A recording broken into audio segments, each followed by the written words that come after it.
Hello friend, welcome back to e learning with Neha ma'am channel. आज का जो session है काफ़ी इंपॉर्टेंट है क्योंकि आज हम बात करेंगे प्रशिक्षित स्नातक शिक्षक चयन परीक्षा 2005 की। अगर इसको देखें तो इससे पहले हम 2004 आपको करा चुके हैं और आज हम 2005 के पेपर को देखेंगे। जैसा कि हमने कहा था कि 2004 के बाद हम 2005 का डालेंगे, इसके जस्ट बाद आपको आज का पेपर बहुत जल्द मिल जाएगा क्योंकि इस पेपर में थोड़ा सा लेट या कहेंगे डिले हो गया है, बट आने वाला पेपर आपको जल्द, क्योंकि हमारे पास समय बहुत कम है। तो ऐसे में जितना जल्दी हो सके हमें अपने PYQ लगा लेने, यानी प्रीवियस ईयर के क्वेश्चन पेपर लगा लेने, तभी हमारा स्कोर जो 40 क्वेश्चन हमसे छूट जाते हैं वो नहीं छूटेंगे। क्योंकि PYQ इतने इम्पोर्टेंट हैं जितना कि आपके अदर कंटेंट नहीं, क्योंकि PYQ आपको सीधे के क्वेश्चन सीधे पेपर में क्वेश्चन फंसा के देंगे 25 से 30। तो इसलिए PYQ मोस्ट इम्पोर्टेंट है क्योंकि ये आपके स्कोर को बहुत अच्छा उछाल दे सकते हैं। चलिए तो यहाँ पे बात कर लेते हैं क्वेश्चनों की। यहाँ पे अगर बात की जाए पोषण, तो पोषण में राइट आंसर क्या होगा पोषण का। तो यहाँ पे पोषण की बात करते हैं तो पोषण क्या है, एक प्रक्रिया है जिसके द्वारा शरीर के सभी भाग आवश्यक पदार्थ प्राप्त करते हैं। ठीक है, उसी को हम पोषण कहते हैं। नेक्स्ट देखते हैं, यहाँ पर पोषण एक स्थिति का वर्गीकरण किया जाता है इस रूप में। तो किस रूप में किया जाता है, तो वो वर्गीकरण होता है अनुकूलतम और अल्पतम के रूप में।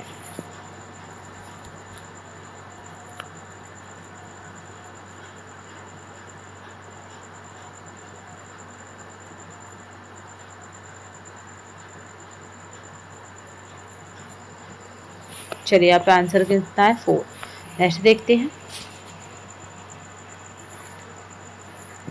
पुष्टिकर, यहाँ पे पुष्टिकर पदार्थ। तो यहाँ याद रखिएगा क्या होते हैं, तो वो होते हैं ऊर्जा की आपूर्ति नहीं करते। पुष्टिकर जो पदार्थ होते हैं वो ऊर्जा की आपूर्ति नहीं करते हैं। अगर बात की जाए पुष्टिकर पदार्थ की, तो शरीर को ऊर्जा की आपूर्ति नहीं करते हैं बल्कि शरीर में होने वाली बीमारियों से रक्षा करते हैं। विटामिन तथा खनिज तत्व तो पुष्टिकर पदार्थ होते हैं, याद रखिएगा। पुष्टिकर पदार्थ कौन से होते हैं, अगर ये क्वेश्चन भी आ जाए कि इसमें पुष्टिकर पदार्थ है, तो खनिज तत्व और जो विटामिन होंगे वो हमारे पुष्टिकर पदार्थ के अंतर्गत आते हैं। विटामिन के सेवन से शरीर से रोगों से लड़ने की क्षमता में वृद्धि होती है तथा सब्जी और सस्ते फल विटामिन और खनिज दोनों के स्रोत होते हैं।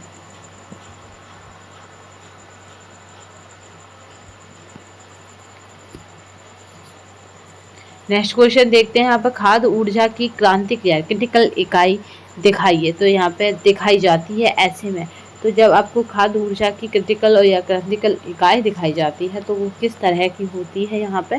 तो राइट आंसर क्या हो जाएगा, तो 1:4 के गुणा BMR। आपको पता है बॉडी मास रेट जो है BMR कही जाती है। तो चलिए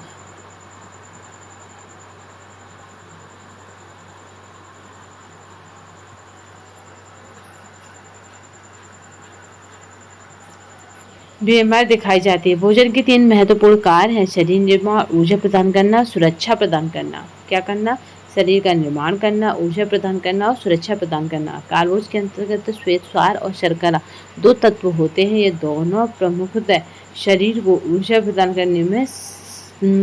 करने वाले पोषक तत्व हैं। हमारे शरीर के कुल भार का कितना प्रतिशत जल से बना हुआ है, तो यहाँ पे जो राइट आंसर हो जाएगा वो क्या हो जाएगा, तो यहाँ पे 62% हमारे शरीर का जो शरीर है उसमें जल का प्रतिशत है। नेक्स्ट देखते हैं, यहाँ पे अगर बात की जाए तो जो सुबह उठकर निथार्थ मुआद 1 यानी 1.25 लीटर जल का सेवन करता है सदैव रोग रहित रहता है। ऐसा कहा जाता भी है, ऐसा सत्य भी है कि यहाँ पे अगर आप 1 kg के आसपास पानी पीते हैं तो आपका डाइजेशन सिस्टम बहुत अच्छा रहता है। चलिए नेक्स्ट क्वेश्चन देखते हैं, संदर्भ व्यक्ति की आयु वर्ष होती है। तो यहाँ पे संदर्भ व्यक्ति की आयु वर्ष पूछी गई है। कुछ क्वेश्चन यहाँ पे ऐसे हैं कि जब आप पहली बार मिलेंगे तो आपको लगेगा ये मुझसे नहीं होगा, बट संदर्भ व्यक्ति की आयु वर्ष की अगर बात की जाए तो ऑप्शन में 20 से 29 नहीं है, बट ज़्यादातर यही होता है। तो यहाँ पे 20 के आसपास कौन सा 20-50 नहीं हो सकती, तो यही है संदर्भ व्यक्ति की आयु।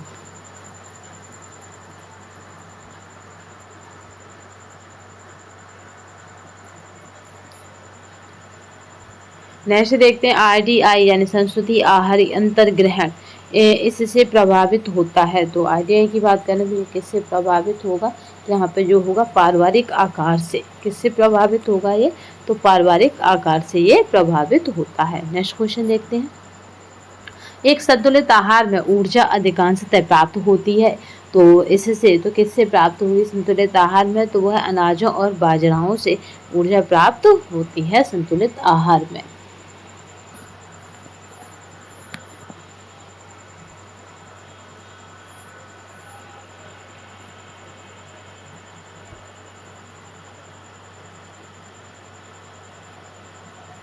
अनाज का एक एक्सचेंज देता है, तो याद रखिएगा ग्लूटामिन इसी में पाया जाता है। अनाज का एक एक्सचेंज क्या देता है, तो 50 कैलोरीज देता है।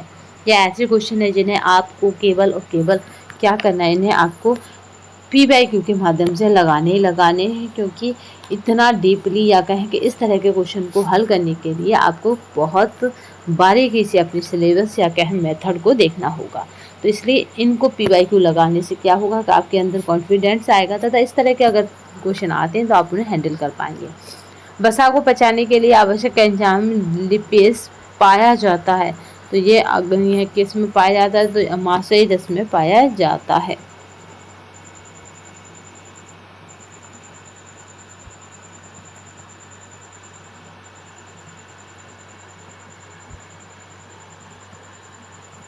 चलिए नेक्स्ट क्वेश्चन देखते हैं। एक प्राथमिक चिकित्सा देने वाले व्यक्ति को ऐसा नहीं करना चाहिए, तो क्या करना नहीं चाहिए, तो किसी अन्य व्यक्ति द्वारा बांधी गई पट्टी को खोलकर चोट की जांच करना नहीं चाहिए, क्योंकि वो डॉक्टर नहीं है, वो प्राथमिक चिकित्सक है। तो उस टाइम पे जो पॉसिबल हो उसकी जान बचाने के लिए हम वो करते हैं। एक वयस्क व्यक्ति की धड़कन की औसत दर होती है, तो यहाँ पे जो वयस्क व्यक्ति है अगर उसकी औसत की दर की पूछी जाएगी तो 72 बार प्रति मिनट होती है, बट ये एज के अकॉर्डिंग चेंज होती रहती है। एक वयस्क व्यक्ति के हृदय की धड़कन 70 से 72 बार प्रति मिनट होती है। मूल अवस्था में शिशु के हृदय की धड़कन कितनी है, तो यहाँ पे 150 बार प्रति मिनट होती है।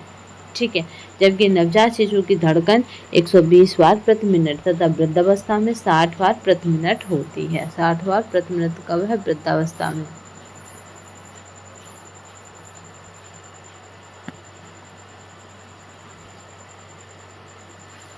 चलिए नेक्स्ट देखते हैं।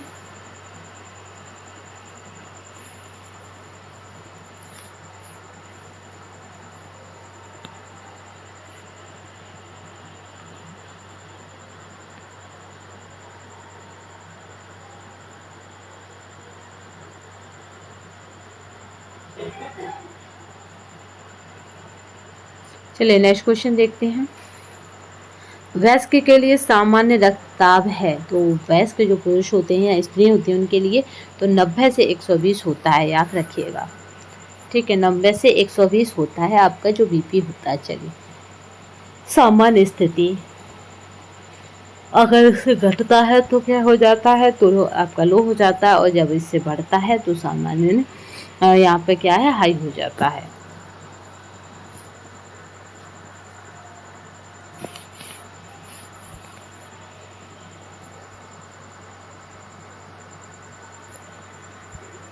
खुले घाव के लिए प्राथमिक चिकित्सा देते वक्त, तो खुले घाव के लिए क्या करना है, प्राथमिक चिकित्सा देखते वक्त घुसी हुई वस्तुओं को निकालना चाहिए। जो घाव में कोई वस्तु घुस रही है उसको हमें निकालना चाहिए। पट्टियों को वर्गीकृत किया जाता है इनमें, तो किस में वर्गीकृत किया जाता है, तो यहाँ पे जो राइट आंसर हो जाएगा वो है त्रिकोणीय और गोल पट्टियों में।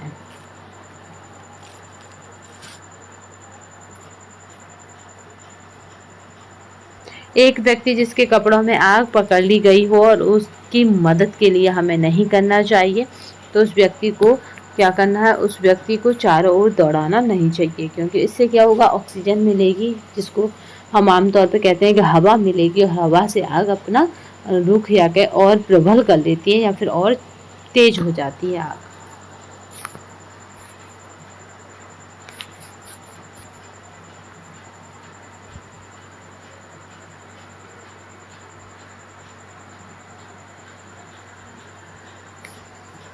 निम्नलिखित में से कौन कैल्शियम का अच्छा स्रोत है, तो भाई कैल्शियम का अच्छा स्रोत कौन होता है, तो दूध होता है। दूध में कैल्शियम की मात्रा भरपूर होती है, जबकि विटामिन सी उबले हुए दूध में ना के बराबर या कहें नष्ट हो जाती है।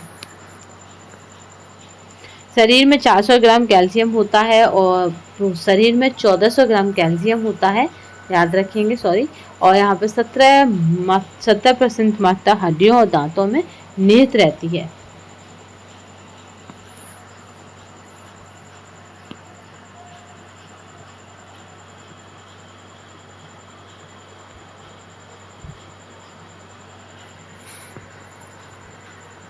दूध में इसकी कमी होती है तो विटामिन सी की उबले हुए दूध में बिल्कुल कमी हो जाती है।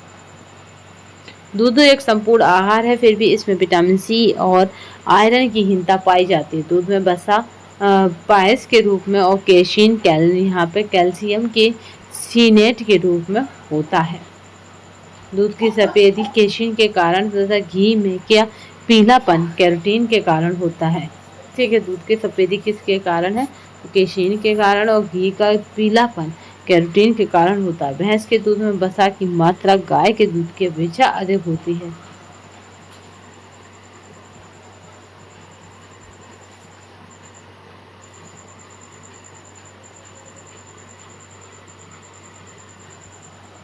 चलिए नेक्स्ट क्वेश्चन देखते हैं। कौड़ीय मुख शोध यानी स्टोमेटिटिस होता है किसकी कमी से? तो जब आपके क्या होते हैं, चेहरे के जो कोण होते हैं, खाना मुंह होता है, उसके आसपास की चीज़ें फट जाती हैं, तो ये हो जाता है। यहाँ पे राइबोफ्लोविन कहा जाता है, ये याद रखिएगा। रिबोफ्लोविन भी होता है कहीं कहीं, तो इसकी वजह से आपके मुख शोध या कहें स्टोमेटिटिक्स हो जाते हैं।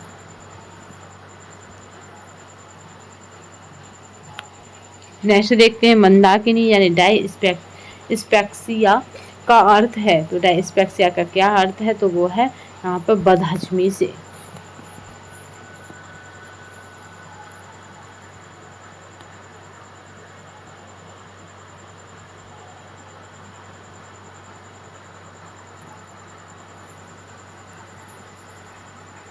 यहाँ पे पायका यानी बहुत पूछा गया, खाने की इच्छा रखने वाली गर्भवती महिला में किसकी कमी होगी? तो पायका खाने की इच्छा है उसकी, तो किसकी कमी हो जाएगी यहाँ पे? तो आयरन की कमी होती है।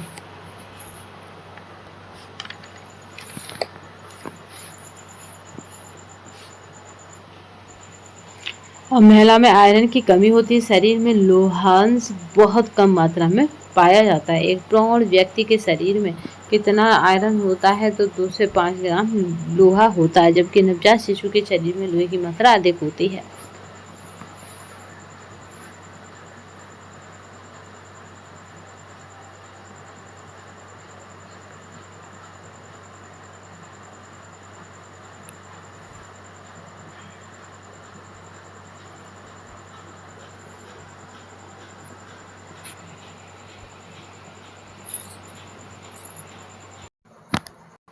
नेक्स्ट क्वेश्चन देखते हैं। निम्नलिखित में से किस में गैस्ट्रोजेनिक घटकें नहीं होती हैं? तो वो हमारा सलजम होता है, जिसमें ये चीजें नहीं पाई जाती हैं।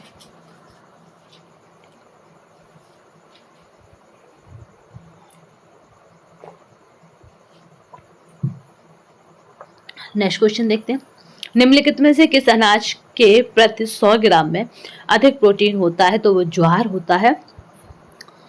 उसमें सबसे अधिक, यानी जो भी आपको गेहूँ चावल बाजरा दे रखा है, इन सबसे अधिक अगर प्रोटीन की बात करें तो ज्वार में पाया जाता है। ICMR यानी 1989 खाद्य ग्रुपों के अनुसार राजमा किस ग्रुप में आता है? तो राजमा हमारा सेकंड ग्रुप में आता है। इसमें पूरे 5 ग्रुप दे रखे हैं। चलिए नेक्स्ट देखते हैं।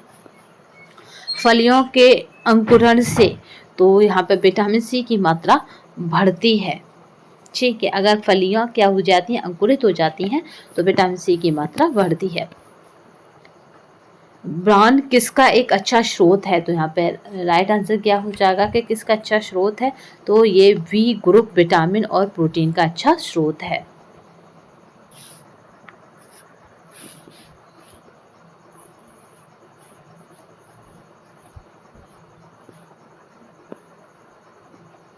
लाल ताड़ के तेल में होता है, तो विटामिन ई जो है लाल ताड़ के तेल में मौजूद होती है।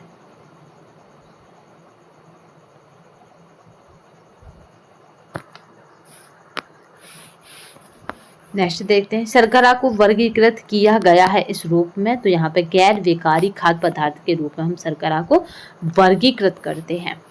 निम्नलिखित में से किसका प्रतिशत दूध में अधिक होता है? तो दूध जो है आपका किसके लिए जाना जाता है? तो दूध में अधिक होता है तो वो कार्बोहाइड्रेट होती है, क्योंकि हम डेली रूटीन में सबसे ज़्यादा एनर्जी हम जिससे लेते हैं वो है कार्बोहाइड्रेट, बट सबसे ज़्यादा एनर्जी देता कौन है हमें? तो वो वसा, याद रखिएगा। ठीक है, कार्बोहाइड्रेट की मात्रा कितनी होती है? तो यहाँ पे 4.9 होती है, वसा की 3.7 होती है, जबकि प्रोटीन की बात की जाए तो 3.5 होती है। लवण इसमें कितने होते हैं? तो 1 पॉइंट होते हैं, 1 होता है, याद रखिएगा। निम्नलिखित में से किस एक घटक का प्रभाव भोजन की पसंद पर नहीं पड़ता है? तो वो संस्कृति। इसका प्रभाव किसी भी आप संस्कृति से क्यों न रिलेटेड हो, भोजन पर नहीं पड़ता है। सीधे भाप से खाना पकाना, यानी सीधे भाप से खाना पकाने की एक विधि है जिसमें याद रखिए डायरेक्ट स्टीमिंग कर रहे हैं आप सीधे, तो वो किसके अंतर्गत आएगी? तो वो आती है हमारी गर्म करने की अप्रत्यक्ष विधि के अंतर्गत। मोस्ट इम्पोर्टेंट है, याद रखिएगा।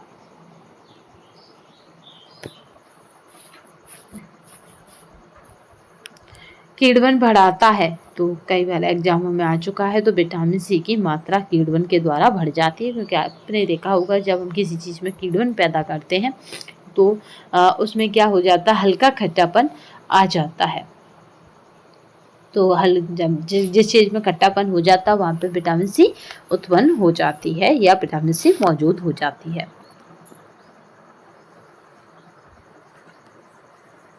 खाद्य पदार्थों को बोतलबंद, डिब्बाबंद और पैकेजिंग करने से उस खाद्य पदार्थ में यहाँ पे याद रखेंगे बिगाड़ने वाले किस घटक को बहुत कम कर दिया जाता है?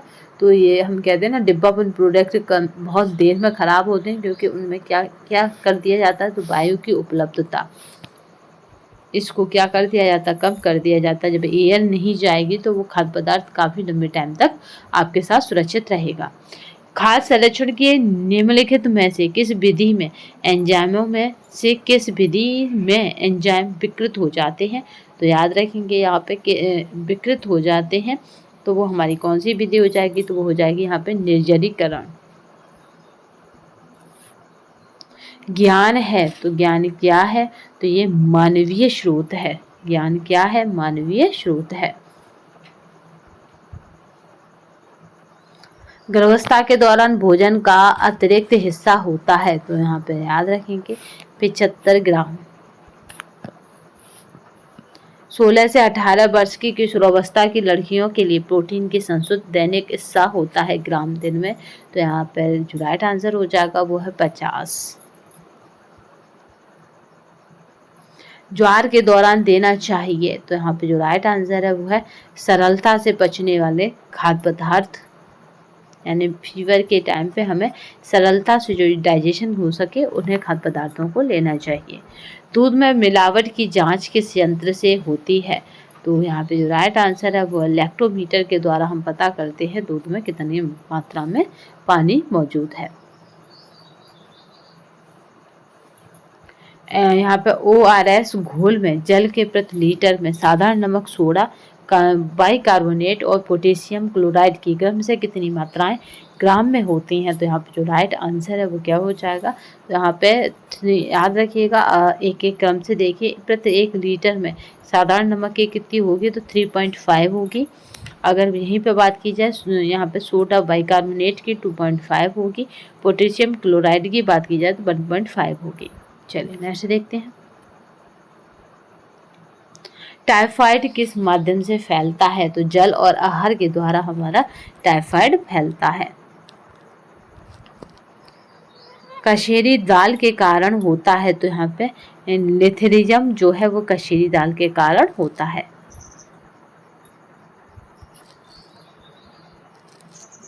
मिलावट करने वाले निम्नलिखित में से किसके यहाँ पे किसके कारण आंशिक या पूर्ण अंधापन के साथ ही हृदय के लिए भी नुकसानदेह होता है? तो वो है अर्गुमन तेल। इसका जो असर है वो आंखों पे तथा हृदय पे दोनों पे पड़ता है। FPO मानक चिन्ह इसकी गुणवत्ता के लिए, तो याद रखेंगे ये चावल की गुणवत्ता के लिए दिया जाता है।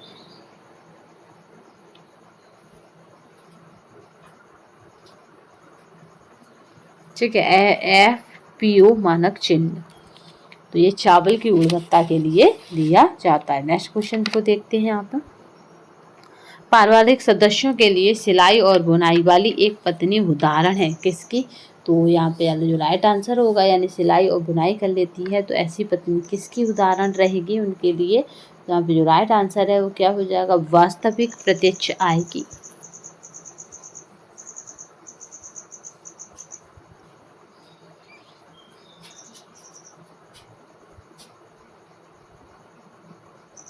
निम्नलिखित में से किस प्रकार का लेखा भविष्य के लिए योजना बनाने में सहायक होता है? तो यहाँ पे मासिक लेखा ये भविष्य के लिए योजना बनाने में सहायक होता है।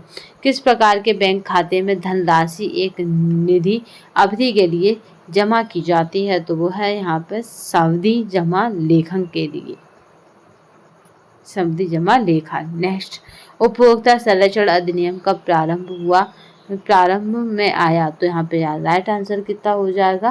तो राइट आंसर की अगर बात की जाएगी तो ये हो जाएगा 1986 में। निम्नलिखित में से कौन नगण्यता दर्शाता है? तो यानी इसमें नहीं है या कहें नगण्यता दर्शा रहा है, तो वो हो जाएगा वक्र रेखाएं।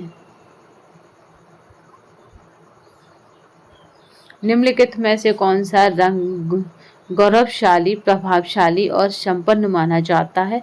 तो यहाँ पे जो राइट आंसर हो जाएगा वो क्या हो जाएगा? तो बैंगनी जो रंग है, पर्पल, इसको गौरवशाली, प्रभावशाली तथा संपन्न मानते हैं। राजा घराने के लोग ज्यादातर इसी की पोशाक पहनते थे। टुकड़ों को जोड़कर जब एक वस्त्र बनाया जाता है तो उसे इस रूप में वर्गीकृत किया जाता है। तो यहाँ पे जो राइट आंसर हो जाएगा वो है सजावटी रूप में वर्गीकृत किया जाता है। एक अविकल्प यानी डिजाइन या परिधान के अंदर की सभी संधियों के बीच के संबंध को कहा जाता है। तो यहाँ पे राइट आंसर हो जाएगा वो है अनुपात कहा जाता है। अधिकांश लोग कपड़े में इस गुण को देखते हैं। तो यहाँ पे जो राइट आंसर है वो है आरामदायक गुण को देखते हैं। निम्नलिखित में से कौन सा कपड़ा तौलिए के लिए उपयुक्त होता है? तो यहाँ पे जो राइट आंसर है वो है सूती।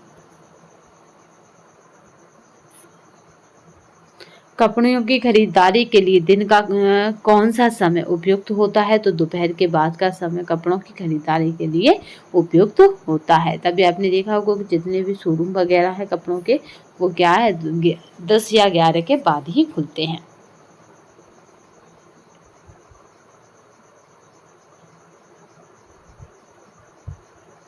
एक शिशु सहारा लेकर बैठना आरंभ करता है किस आयु में? तो ये काम वो कब करना चालू कर देता है? तो 6 से 7 महीने का होता है तभी वो ये काम करना चालू कर देता है। जन्म के समय एक गर्भवती बच्चे की औसत ऊंचाई होती है। तो यहाँ पे जो राइट आंसर है वो हो जाएगा 50 सेंटीमीटर होती है। किस उम्र के बच्चे का प्रारंभिक वजन दोगुना हो जाता है? यानी कब तक बच्चे का वजन दोगुना हो जाएगा? तो 6 महीने में। उसकी बर्थ का दूना, यानी अगर 3 किलो का पैदा हुआ है तो 6 किलो का हो जाएगा 6 महीने में।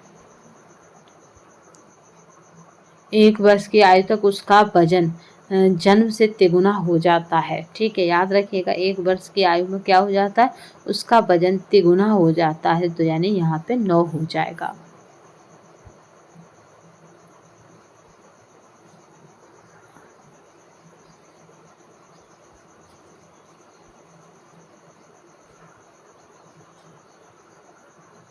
दांतों के प्राथमिक सेट यानी दूध के दांतों में कितने दांत होते हैं? तो यहाँ पे अगर दूध के दांतों की बात की जाएगी तो 20 दांत दूध के होते हैं। बजट सफल होता है तो यहाँ पे आय व्यय के सही संतुलन से। चलिए नेक्स्ट क्वेश्चन देखते हैं। यहाँ पे MMR टीका कितने माह में दिया जाता है, तो यहाँ पे जो राइट आंसर हो जाएगा वो हो जाएगा पूछा जा रहा कितने माह, तो ये 15 माह में ये दिया जाता है, यानी 1 साल 3 महीने का होने पर। चलिए नेक्स्ट देखते हैं। MMR की अगर बात की जाए, धातु में कसरा, गलमंड यानी यहाँ पे मम्स एवं रूबेला है। ये बीमारियां हवा के माध्यम से एक व्यक्ति से दूसरे व्यक्ति तक पहुंचती हैं। इन बीमारियों से बचाव के टीके उपलब्ध हैं जो 15 माह में लगवाने चाहिए। इसके बाद 4 से 6 वर्ष के बाद पुनः टीका यहाँ पे लगाया जाता है।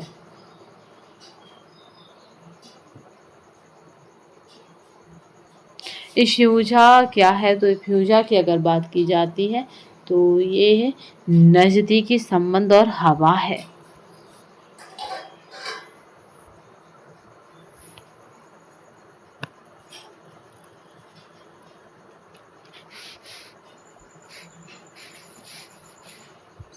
नेक्स्ट देखते हैं, बचत के लिए धन का उपयोग कैसे किया जाना चाहिए, तो यहाँ पे जो राइट आंसर है वो हो जाएगा बीमा पॉलिसियों में लगाना।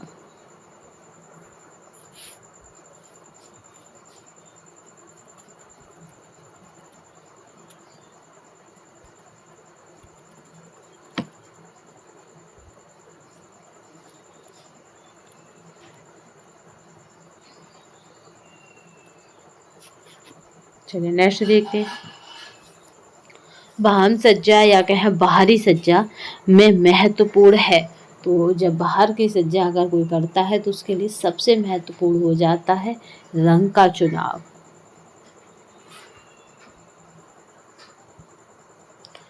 जैकार्ड की बुनाई में, तो जैकार्ड की बुनाई में क्या हो जाता है, कपड़े पर बड़े सुंदर डिजाइन बनाए जा सकते हैं।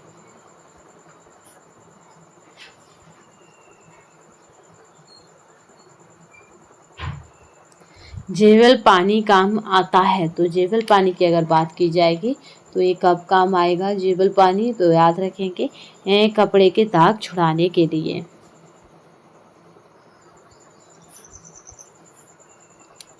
यहाँ पे है क्रेविंग एक फिनिश है इसके लिए, तो यहाँ पे जो राइट आंसर है तो यहाँ पे होना चाहिए किसके लिए, तो ये सिल्क के लिए। ठीक है, ये किसके लिए है, तो सिल्क के लिए। इमली का उपयोग किसको साफ करने में होता है, तो ये पीतल को साफ करने में हम इमली के पानी का उपयोग करते हैं, या इमली का उपयोग करते हैं। माडला एक फर्श सजावट है जहाँ कहाँ का, ये माडला की अगर बात की जाएगी तो बेसिकली ये राजस्थान की फर्श सजावट है और वहाँ पे बहुत यूज़ करी जाती है। बाटिक आधारित है किसके सिद्धांत पर, तो ये याद रखिएगा जो बाटिक का सिद्धांत है वो प्रतिरोध प्रिंटिंग कहा जाता है, प्रतिरोध प्रिंटिंग के सिद्धांत पर आधारित है।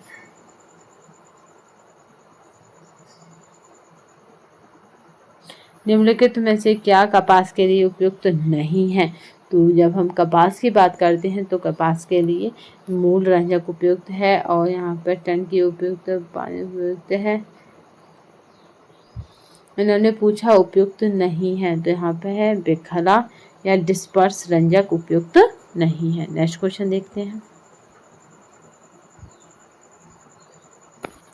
यहाँ पे भराई या फिर कहें फीलिंग सूत उतारता है आवरण यानी रेप सूत के ऊपर इसमें, तो यहाँ पे जो राइट आंसर होगा वो क्या हो जाएगा, तो यहाँ पे हो जाएगा सादी बुनाई में।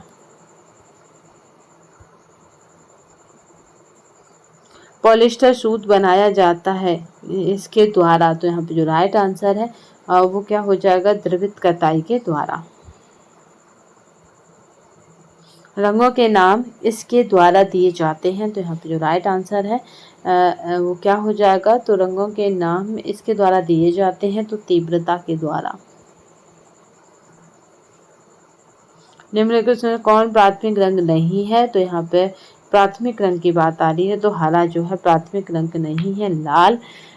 लाल पीला और यहाँ पे याद रखिएगा नीला जो है वो प्राथमिक रंगों की श्रेणी में आता है, यानी नीलापी कहें या फिर कहें आप जैसे भी याद रख सकें वैसे आप इसको कैसे याद रखेंगे, नीलापी या फिर पीलानी, कैसे भी इसे तोड़ लीजिए।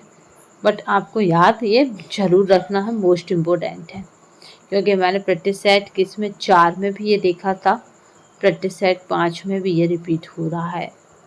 ठीक है, तो काफ़ी इम्पोर्टेंट है। यहाँ पे बात करते हैं फ्रैंक कलर चार्ट के आसपास के रंगों का उपयोग करने वाली योजनाएं ये हैं। तो यहाँ पे है बात करते हैं सदृश, यहाँ पे एनुलुंगस कार्य निष्पादन के लिए आवश्यक संसाधनों और पारिवारिक सदस्यों के कार्य को संयुक्त और समन्वित करने की प्रक्रिया यह है। तो यहाँ पे जो राइट आंसर है वो क्या हो जाएगा, योजना बनाना।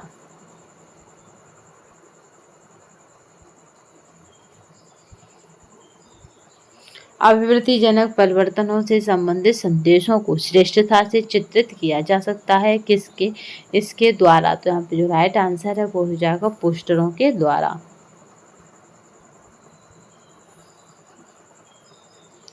पाइगेट द्वारा उपयोग किए गए हैं शब्द अहमवादी का अर्थ है कि बच्चे। तो यहाँ पे जो राइट आंसर हो जाएगा वो क्या हो जाएगा, क्योंकि इसमें क्या है, इस क्वेश्चन की बात करें तो इसमें राइट आंसर हो जाएगा जो चाहते हैं वह पाने के लिए चिंतित होते हैं, वही क्या कहे जाते हैं, अहमवादी होते हैं। चलिए नेक्स्ट देखते हैं।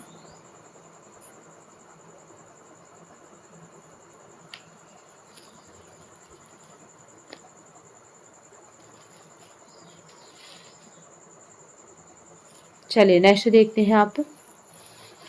यहाँ पे असंयत मूत्रता या समस्याजनक होती है यदि। तो इसमें क्या है, पूर्व विद्यालय बच्चों में रात के समय देखी जाती है। आपने देखा होगा बिस्तर गीला कर देते हैं वो बच्चे, और कैसे होते हैं, ये पूर्व विद्यालय यानी विद्यालय जाने से पहले की उनकी आदत, या कहें कि विद्यालय जब वो ज्वाइन नहीं करते उससे पहले की ये कंडीशन होती है कि वो रात में बिस्तर गीला कर देते हैं। एक विशेष आयाम में वस्तुओं की तुलना करना और उन्हें व्यवस्थित करने की क्षमता को पूर्व विद्यालय बच्चों में कहा जाता है। तो यहाँ पे जो राइट आंसर हो जाएगा वो क्या हो जाएगा, तो उसे कहते हैं श्रेणीकरण।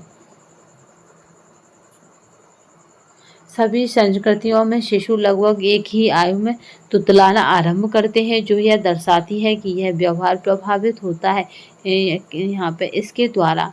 तो यहाँ पे जो राइट आंसर हो जाएगा वो हो जाएगा प्रबलन, यानी यहाँ पे रिफोर्समेंट के द्वारा।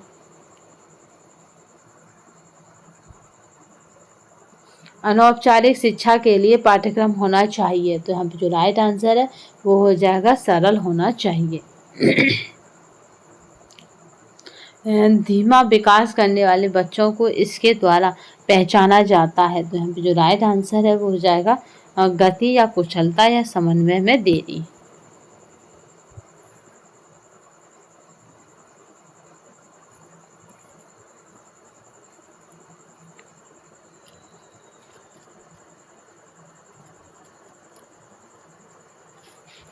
गृह विज्ञान में ट्रेनिंग दी जाती है। तो यहाँ पे जो राइट आंसर हो जाएगा वो क्या हो जाएगा, गृह और व्यवसाय के देखरेख की। गृह विज्ञान है, तो गृह विज्ञान है तो याद रखेंगे लड़कों और लड़कियों दोनों के लिए इसको आने के चांसेस इस बार बन रहे हैं। ठीक है, ये दोनों के लिए होती है, क्योंकि आपने भी देखा होगा टीजीटी में आपने हो सकता है बालक वर्ग में किया हो। तो जब आपने बालक वर्ग में अप्लाई किया है तो उसमें पुरुषों के लिए भी था, और बालिका वर्ग केवल ओनली महिलाओं के लिए था। 2 वर्ष से कम के शिशुओं का वजन नापने का सबसे अच्छा यंत्र है तो वो है लीवर बैलेंस।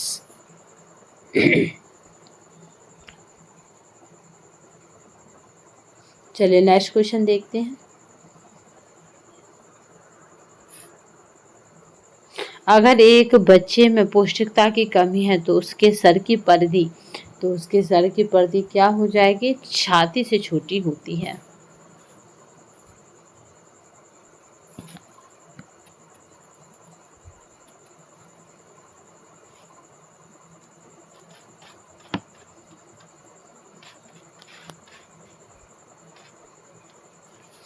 चलिए नेक्स्ट क्वेश्चन देखते हैं। क्योंकि ऐसे बच्चों का क्या लगता है, बहुत मतलब जो इसके प्रभावी होते हैं उनके बच्चों का सिर छोटा लगता है और जो कुपोषण के ऐसे प्रभाव में नहीं होते उनका सिर बहुत बड़ा लगता है। मेरस्मस बीमारी पाई जाती है तो यहाँ पे याद रखेंगे 1 वर्ष से कम के बच्चों में। मेरस्मस से प्रभावित बच्चा चिड़चिड़ा होता है क्योंकि वह, तो यहाँ पे जो राइट आंसर है, कमजोर होता है।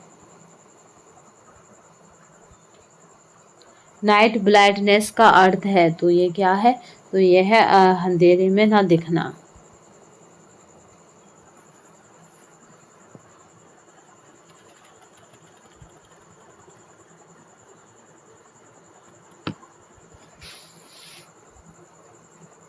विटामिन ए की कमी से सबसे खतरनाक स्थिति क्या है, तो अगर विटामिन ए की सबसे खतरनाक स्थिति की बात की जाए तो ये होती है जीरोफेथलेमिया।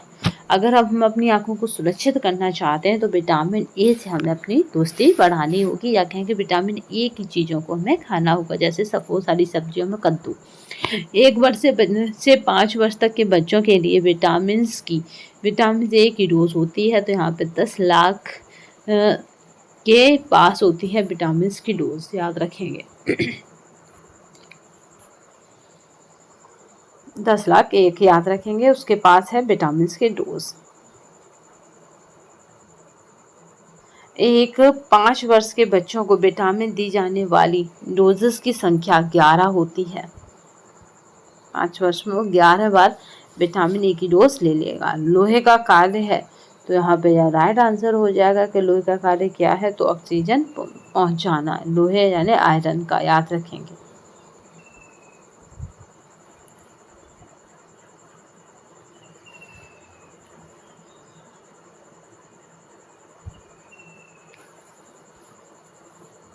ठीक है, चले, लोहे का कार्य है क्या, यहाँ पे ऑक्सीजन पहुंचाना, यानी आयरन हमारे शरीर में ऑक्सीजन पहुंचाने में सहायक होता है।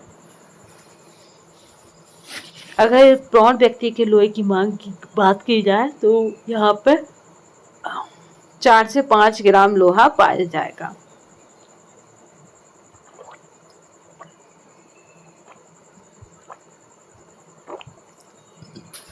बारह वर्ष की बालिका के लिए सामान्य हीमोग्लोबिन है, तो यहाँ पे जो राइट आंसर है, अगर बात की जाए तो ये 100 ml में कितना है, तो 12 kg है, 12 ग्राम है, याद रखिएगा। 100 ml में कितना मिलेगा, तो 12 ग्राम।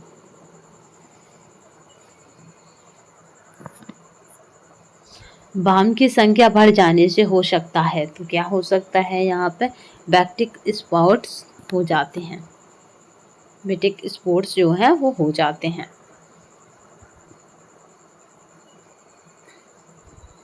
आयोडीन की कमी से साधारण लक्ष्य है, यानी आयोडीन की कमी का साधारण अगर लक्ष्य की बात की जाए तो क्या हो जाएगा, यहाँ पे हो जाएगा गले का फूलना।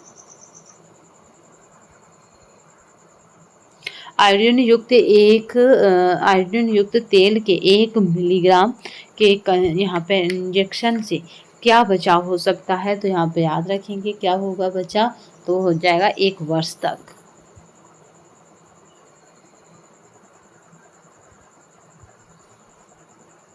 पौष्टिकता की बढ़ोतरी से होने वाली 2 बीमारी हैं, तो यहाँ पे जो राइट आंसर है वो कौन कौन सा हो जाएगा, तो वह है फेलोरिडिस और मोटापा। निम्न में से मोटापे के कारण है, तो ज़्यादा खाना खाना यही सबसे बड़ा कारण होता है मोटापे का। नेक्स्ट देखते हैं, सूती कपड़ा जलता है तो उसमें से लौ निकलती है, तो जब कॉटन को आप जलाते हैं तो कॉटन कैसे रंग की लौ देता है, तो पीली लौ देता है। जबकि ऊन को जलाते हैं तो वो कैसी गंध देता है, वो प्रोटीन युक्त यानी आपके बालों जैसी गंध देता है।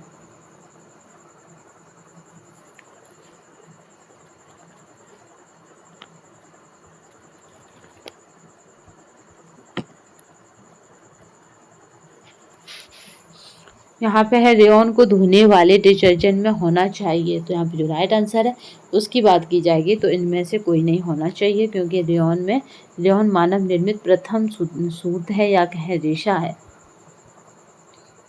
ऊनी कपड़ों पर इस्त्री करनी चाहिए बीच में एक सूती कपड़ा रखकर।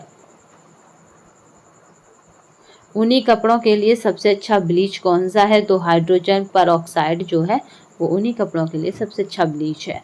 नेक्स्ट देखते हैं, कपड़ों की फिनिशिंग का अच्छा पदार्थ है तो कौन सा है? तो यहाँ पे याद रखेंगे स्टेटिफिंग और एजेंट्स जो है वो इसमें काम आते हैं।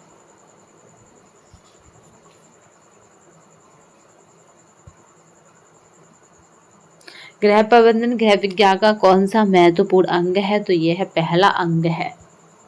ठीक है, गृह प्रबंधन क्या है? पहला अंग है होम साइंस का।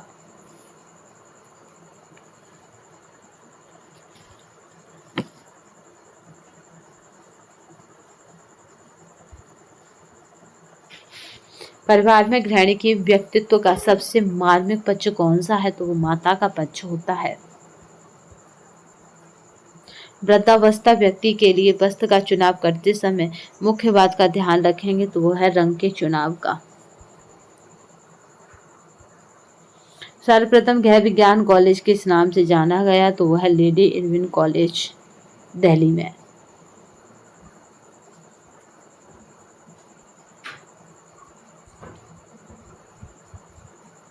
परिवार की विभिन्न स्थितियां तथा आय पर दबाव सबसे अधिक कब होता है? तो वो होता है जब बच्चे कॉलेज जाते हैं। गृह बजट मुख्यतः कितने प्रकार के होते हैं? तो यहाँ पे गृह बजट से रिलेटेड आपको करा दिया जाएगा। ये 9 प्रकार के होते हैं। कपड़ा धोने की मशीन में सूती कपड़ा कितने तापमान पर धोना चाहिए? तो वो है 160 डिग्री तापमान पर धोना चाहिए। पाश्चात्य यंत्र जो रसोई गृह में काम नहीं आता, तो इनमें से ढूंढना है कि जो रसोई का नहीं है बट वैसे काम आता है। तो ये है यहाँ पे कारपेंट स्वीपर। तो ये क्या है? ये सफाई का यंत्र है, ना कि रसोई का।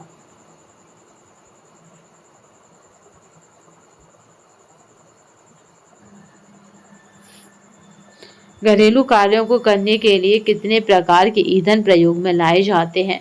तो यहाँ पे राइट आंसर क्या हो जाएगा? क्योंकि हमें घरेलू कार्य करने होते हैं, उनके लिए हम ईंधनों की बात की जाएगी। तो वो कितने प्रकार के? तो 2 प्रकार के लाए जाते हैं।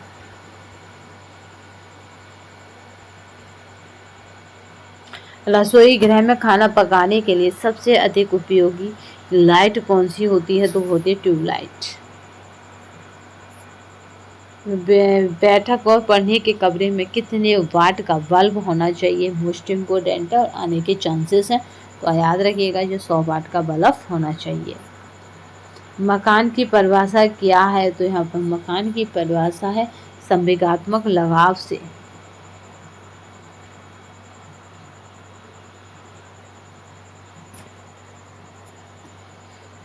पराग कलर चार्ट के अनुसार 3 प्राथमिक कलर कौन सा है? तो 3 प्राथमिक कलर कौन से हैं? तो यहाँ भी हमने बताया था प्राथमिक कलर कौन से होते हैं, लाल, पीला और नीला। यानी यहाँ पे कैसे याद रखेंगे? तो इसके केवल पहला पहला अक्षर यानी लाल, पीला और नीला। तो या तो इसे ऐसे कर लीजिए ला पीनी, या फिर ऐसे कर लीजिए जैसे पीलानी। ठीक है, जैसे पॉसिबल लगे। चलो ऐसे देखते हैं।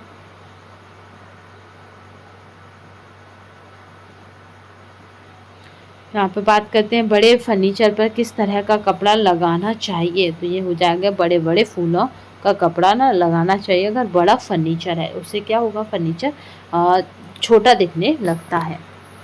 अगर किसी स्त्री की लंबाई अधिक है तो भी उसे बड़े बड़े फूलों के कपड़े पहनने चाहिए, तो वो छोटी दिखेगी।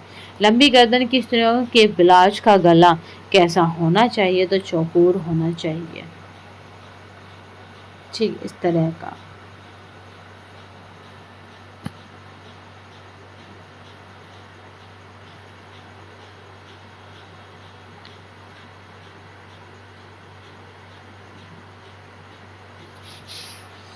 कमरे की सजावट में औपचारिक संतुलन कौन सा है?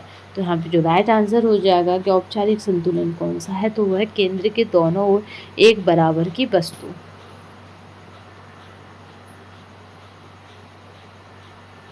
अमानवीय साधन तथा भौतिक साधन कौन सा है? तो यहाँ पे जो राइट आंसर हो जाएगा वो हो जाएगा शक्ति। ये क्या है? तो ये अमानवीय साधन भी है और भौतिक साधन भी है। खाने की मेज पर पानी का जग किस स्थान पर रखना चाहिए? तो मध्य में रखना चाहिए। चलिए नेक्स्ट देखते हैं। तो इस तरह से हमने आज अपने 2005 के पेपर को देखा, जो टीजीटी का था। किसका था? टीजीटी का था। और उससे किस तरह के क्वेश्चन आए थे उस टाइम पर, ये भी देखा। तो आज के सेशन में हमने 2005 का PYQ या कहें प्रीवियस ईयर क्वेश्चन पेपर को देखा है, जो टीजीटी का था। तो आने वाले टाइम में हम नेक्स्ट फिर 2006 का पेपर देखेंगे, और ये पेपर आपको जल्दी ही मिल जाएगा। जितना 5 के में टाइम लगा उतना टाइम आपको नहीं लगेगा। टेक्निकल इशू की वजह से ये पेपर डिले हो गया था। चलिए, तो आज के सेशन में बस इतना ही। नए सेशन में फिर मिलेंगे, तब तक के लिए धन्यवाद। वंदे मातरम, जय हिंद। अगर आप हमारे चैनल पर पहली बार आए हैं या किसी भी तरह से आप हमारे चैनल को पहली बार देख रहे हैं, तो हमारे चैनल को सब्सक्राइब कर लीजिएगा, शेयर करिएगा तथा लाइक करना ना भूलिएगा। क्योंकि आपको क्या करना है? सिंह बनना है। सिंहासन तो आपको कोई ले ही नहीं सकता। सिंह बनो, सिंहासन की चिंता मत करो, क्योंकि आप जहाँ होंगे सिंहासन वहाँ होगा। तो आज के सेशन में इतना ही। अगर एस्टेट आता है, एस्टेट आता है तो मैं एस्टेट का जल्दी ही आपको बता दूंगी। अगर एस्टेट के फॉर्म अप्लाई होते हैं तो उससे होगा क्या कि अगर आपका टीजीटी में, सपोज आपका टीजीटी में नहीं हुआ, तो आपका बिहार में कोई आपको रोक नहीं सकता, क्योंकि आपकी तैयारी पूरी हो जाएगी। तो वहाँ पे बिहार में आपको आराम से एक सीट मिल जाएगी। तो इसलिए आप लगे रहिएगा, तैयारी करते रहिएगा, क्योंकि जॉब लेना ही आपका जन्मसिद्ध अधिकार है और इसे आप लेकर रहेंगे। ठीक है ना? किसने कहा था? स्वतंत्रता मेरा जन्मसिद्ध अधिकार है और इसे मैं लेके रहूँगा। आपको तो बस आज के दौर में बस इतना याद रखना है कि जॉब लेना यानी सरकारी नौकरी लेना मेरा जन्मसिद्ध अधिकार है और इसे मैं लेके रहूँगी। तो आज के सेशन में बस इतना ही। नए सेशन में फिर मिलेंगे, तब तक के लिए धन्यवाद। वंदे मातरम, जय हिंद।